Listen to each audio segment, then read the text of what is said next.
ಪಡುಬಿದ್ರೆಯಲ್ಲಿ ನಡೆದ ಕೃಷಿ ಮೇಳವನ್ನು ಕಾಪು ಶಾಸಕ ಗುರ್ಮೆ ಸುರೇಶ್ ಶೆಟ್ಟಿ ಉದ್ಘಾಟಿಸಿದರು. ಬದುಕಿನ ಬಂಡಿ ಸಾಗಿಸುವ ನಿಟ್ಟಿನಲ್ಲಿ ಜೋಳಿಗೆ ಹಾಕಿಕೊಂಡು ಉದ್ಯೋಗ ಅರಸಿ ಹೊರ ದೇಶ ಹೊರ ರಾಜ್ಯಕ್ಕೆ ವಲಸೆ ಹೋದವರು ಅದೆಷ್ಟೋ ಮಂದಿ. ಆದರೆ ಕೊರೋನಾ ಎಂಬ ರೋಗ ನಮ್ಮನ್ನು ತಾತ್ಕಾಲಿಕವಾಗಿ ಹತ್ತಿರ ತಂದರೂ ಮತ್ತೆ ಅದೇ ಸ್ಥಿತಿ. ಇದೀಗ ಇಂತಹ ಕೃಷಿ ಮೇಳವನ್ನು ಆಯೋಜಿಸುವ ಮೂಲಕ ಕೃಷಿ ಬದುಕು ಮತ್ತೆ ಹತ್ತಿರವಾಗಲು ಸಾಧ್ಯ ಎಂದು ಕಾಪು ಶಾಸಕ ಗುರ್ಮೆ ಸುರೇಶ್ ಶೆಟ್ಟಿ ಹೇಳಿದ್ದಾರೆ.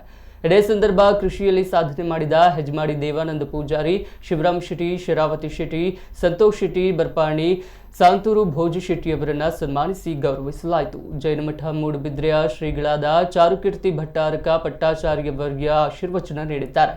ವೇದಿಕೆಯಲ್ಲಿ ಅಧ್ಯಕ್ಷತೆಯನ್ನ ಕೃಷಿ ಮೇಳದ ಅಧ್ಯಕ್ಷ ಶಶಿಕಾಂತ್ ಪಡುಬಿದ್ರೆ ವಹಿಸಿ ಮುಖ್ಯ ಅತಿಥಿಗಳಾಗಿ ಮಾಜಿ ಶಾಸಕ ಲಾಲಾಜಿ ಆರ್ ಮೆಂಡನ್, ಅದಾನಿ ಸಂಸ್ಥೆಯ ಮುಖ್ಯಸ್ಥ ಕಿಶೋರ್ ಆಳ್ವಾ ಮೊದಲಾದವರಿದ್ದರು.